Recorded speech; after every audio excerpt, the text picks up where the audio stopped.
Assalamualaikum warahmatullahi wabarakatuh. Perkenalkan, nama saya Nadia Natalia dari kelas 12 IPA 3, nomor absen 28. Saya akan menjelaskan materi tentang sumbangan uang sebesar 2 triliun keluarga Akiditio. Langsung saja saya jelaskan kasus tersebut. Keluarga pengusaha almarhum Akiditio menyumbangkan uang 2 triliun kepada pemerintah Provinsi Sumsel untuk penanggulangan COVID-19 di Palembang, Senin 26 Juli 2021. Sumbangan untuk penanganan COVID-19 di Sumatera Selatan sebesar 2 triliun dari keluarga almarhum Akiditio menyedot perhatian masyarakat. Banyak yang penasaran dengan sosok almarhum karena sebelumnya tidak banyak dikenal.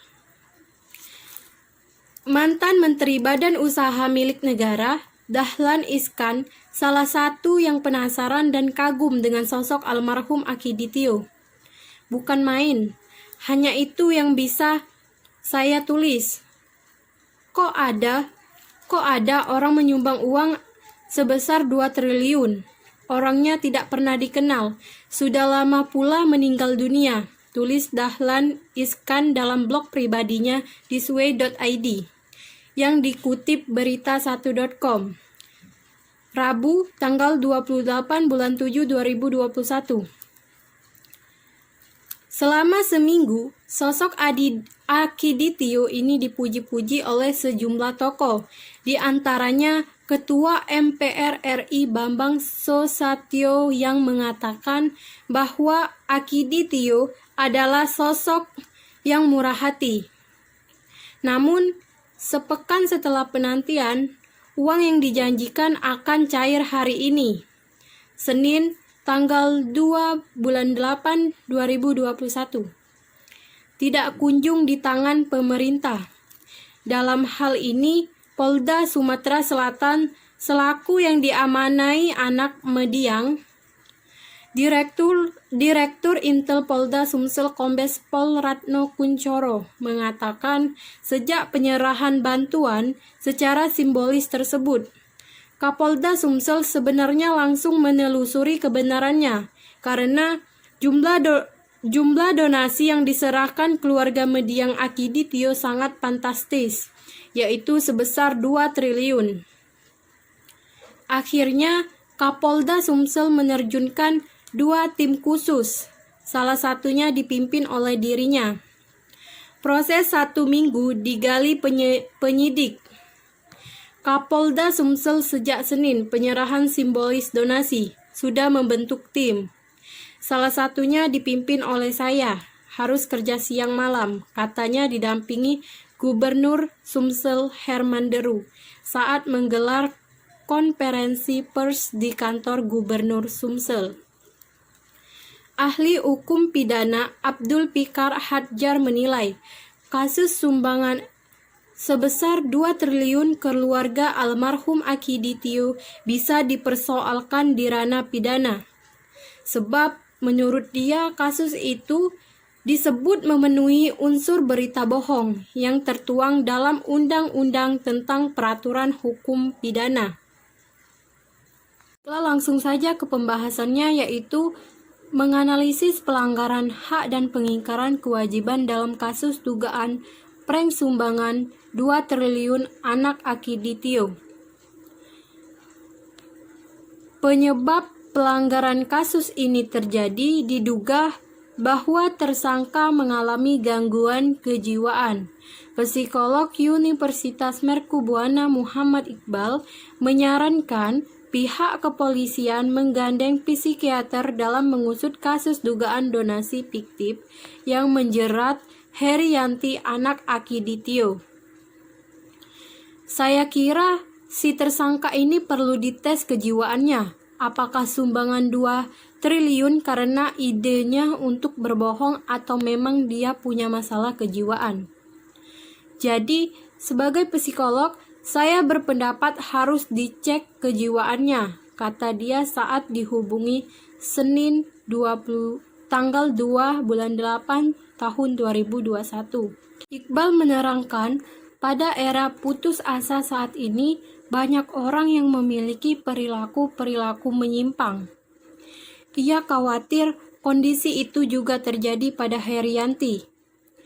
Iqbal menduga Herianti berhalusinasi terhadap mimpi-mimpi dan harapan-harapan yang hilang, sehingga muncul ide-ide kreatif untuk mengelabui orang. Stres karena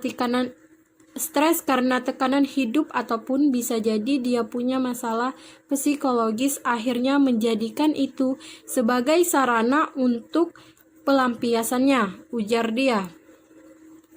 Menurut Iqbal, perbuatan yang dilakukan oleh Herianti melewati batas orang dalam kondisi normal. Karenanya, pemeriksaan medis kejiwaan penting dilakukan untuk mengetahui lebih jauh terkait kondisi kesehatannya. Bisa jadi kejiwaannya terganggu. Saya kira kalau dia normal tidak berani dia buat penyerahan uang 2 triliun tanpa ada uangnya, ucap dia. Yang kedua, jenis pelanggaran hak dan pengingkaran kewajiban, yaitu menyebarkan berita hoax.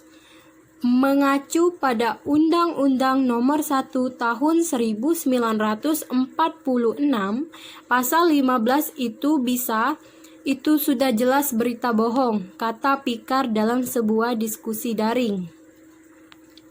Adapun ketentuan tentang berita bohong dalam Undang-Undang Nomor 1 Tahun 1946 tentang peraturan hukum pidana tertuang dalam pasal 14 dan 15.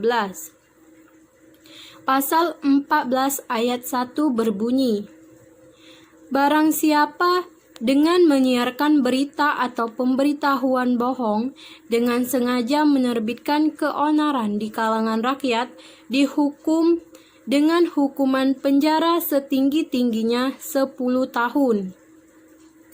Kemudian ayat 2 yang berbunyi, barang siapa menyiarkan suatu berita atau mengeluarkan pemberitahuan yang dapat menerbitkan keonaran di kalangan rakyat, sedangkan ia patut dapat menyangka bahwa berita atau pemberitahuan itu adalah bohong, dihukum dengan penjara setinggi-tingginya 3 tahun. Yang selanjutnya, membuat kegaduhan dan keonaran. Akan kita kenakan UU Nomor 1 Tahun 1946 Pasal 15 dan 16. Ancaman pidana di atas 10 tahun karena telah membuat kegaduhan, ujar Direktur Intelkam Polda Sumsel, Komisaris Besar Ratno Kuncoro. Berdasarkan Pasal 15 Undang-Undang Nomor 1 Tahun 1946 tentang peraturan hukum pidana disebutkan, barang siapa menyiarkan kabar yang tidak pasti atau kabar yang berlebihan atau yang tidak lengkap, sedangkan ia mengerti setidak-tidaknya patut dapat menduga bahwa kabar demikian akan atau mudah dapat menerbitkan keonaran di kalangan rakyat, dihukum dengan hukuman penjara setinggi-tingginya 3 tahun. Yang selanjutnya, penghinaan terhadap negara. Kasus ini telah menghina, menipu, dan membodohi para rakyat dan juga pejabat dan petinggi negara. Maka dari itu, kasus ini termasuk sebagai penghinaan negara. Tercantum dalam UU Nomor 1 Tahun 1946 Pasal 16 berbunyi, barang siapa terhadap bendera kebangsaan Indonesia dengan sengaja menjalankan suatu perbuatan yang dapat menimbulkan perasaan penghinaan kebangsaan, dihukum dengan hukuman penjara setinggi-tingginya 1 tahun 6 bulan. Yang selanjutnya, pencemaran nama baik. Kasus ini termasuk juga dalam pelanggaran pencemaran nama baik karena Pelaku yang bernama Herianti mengatasnamakan ayahnya, almarhum Akiditio, sebagai penyumbangan uang tersebut yang terbukti sekarang tidak ada. Yang selanjutnya, pelecehan akal sehat. Peristiwa ini kemudian menjadi sorotan mantan Menteri Hukum dan Hak Asasi Manusia Hamid Awaludin. Sejak awal, dia sudah curiga dengan niat baik keluarga besar Akiditio. Dalam opininya, diterbitkan atas izin penulis untuk mengutip tulisan tersebut. Hamid malah menyaksikan akal sehat kita jika percaya bahwa sumbangan fantastis itu ada. Sejumlah orang telah melecehkan akal sehat dan memarjinalkan tingkat penalaran para pejabat negeri ini, hingga uang 2 triliun tersebut benar-benar sudah di tangan. Saya tetap menganggap bahwa di negeri ini masih banyak orang yang ingin memopulerkan diri dengan cara melecehkan akal waras para pejabat, kata Hamid. Yang terakhir, tindak kriminal. Guru Besar Hukum Pidana Universitas Islam Indonesia Yogyakarta, Mudzakir berpendapat, saya kira ini perbuatan kriminal, sama kriminalnya dengan orang-orang yang menderita diiming-imingi 2 triliun. Bukankah itu penghinaan orang yang menderita? Saya kira tindakan mereka sangat tidak terpuji, ucap dia saat dihubungi. Senin, tanggal 2 bulan 8 tahun 2021. Baiklah, selanjutnya penyelesaian kasus ini. Hibah 2 triliun dari mendiang pengusaha Akiditio diduga palsu atau bohong.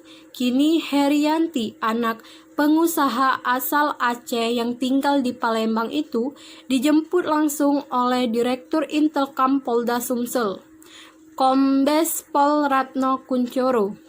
Sejumlah petugas mengiringi kedatangan Herianti di Mapolda Sumsel saat diamankan Senin tanggal 2 bulan 8 tahun 2021. Kabarnya Herianti akan ditetapkan tersangka kasus uang hibah 2 triliun yang ternyata tidak benar. Dengan demikian, Herianti, anak bungsu Akiditio yang menyerahkan simbolis bantuan ke Kapolda Sumsel, bakal ditetapkan sebagai tersangka.